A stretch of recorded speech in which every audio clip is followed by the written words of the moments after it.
Okay, so this is our latest project. It's for St Mary's School, and they've actually provided their own timber. So what's the timber that they've actually provided us? Well, we can only guess, really. I think it could be African walnut.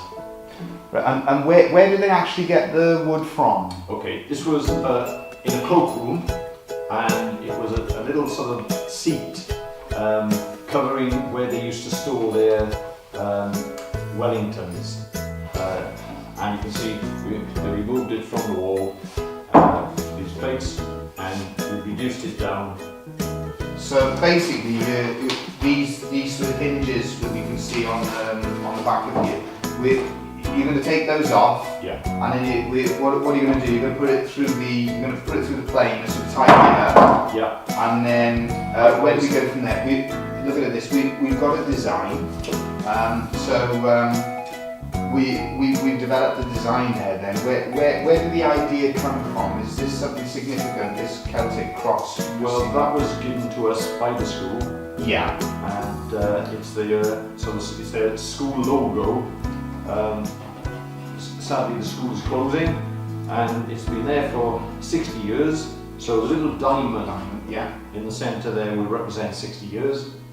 And of course, you've got this little turret castle, which is quite individual, really. So representing Pembroke Castle, then, really. Yeah. So I can see you've cut out lots of these. Then we've got a lot of these actually cut out and on the wood that's been processed. So what is the idea behind that then? Why have you cut those out like that? Right. To get them all uniform, yeah, we've cut each one out, and yeah, we'll glue these on.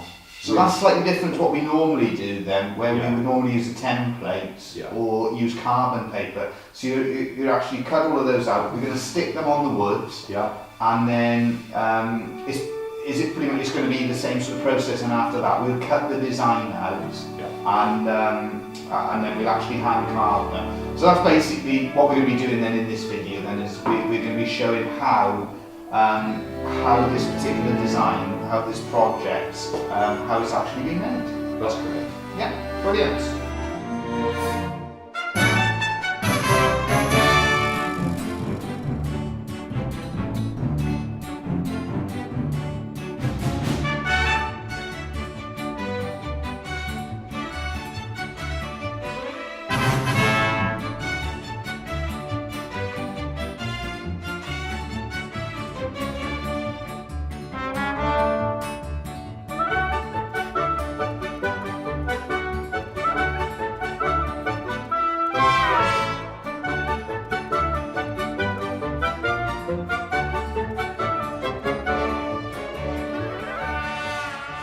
For those of you who are unfamiliar with the Welsh lovespoon tradition, it dates back to the 17th century, the earliest dated lovespoon that we have here in Wales being dated 1667. It's a lovely tradition. There's very few sort of rules and regulations. You can do all sorts of different designs and different styles. In this particular case, as we previously mentioned, the school themselves, they gave us the design and we worked from there. So what you've been seeing on screen as well, that's us actually hand carving the lovespoons. So you can see before we start hand carving, you've got that initial period of preparation, getting the lovespoon ready for hand carving. And in this example, we had to make over 50 lovespoons. So it was quite a lot of time and work spent preparing those lovespoons, and then of course hand carving them, and then afterwards hand finishing the lovespoons as well.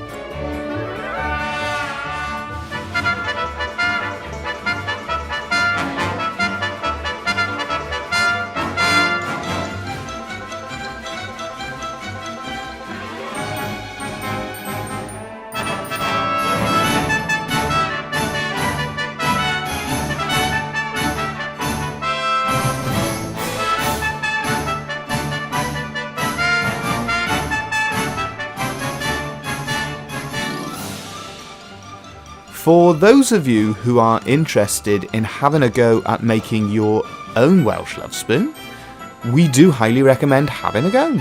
Regardless of age or background or ability, It is a lovely process.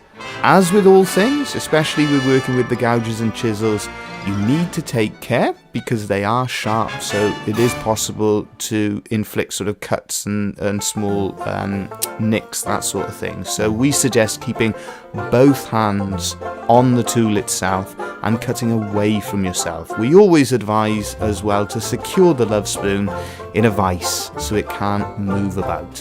But the process itself is a really lovely process to go through. You start off designing the spoon, and then as the process goes along, you can actually see how that Lovespoon takes shape. You will see on our YouTube channel other videos showing how you can get started. But there we are. This particular one was showing how we made 50 Lovespoons for the celebration of 60 years, the diamond anniversary of St Mary's School in Pembroke. We hope you've enjoyed seeing how they were made. Thank you again for watching, and feel free to like, comment and subscribe.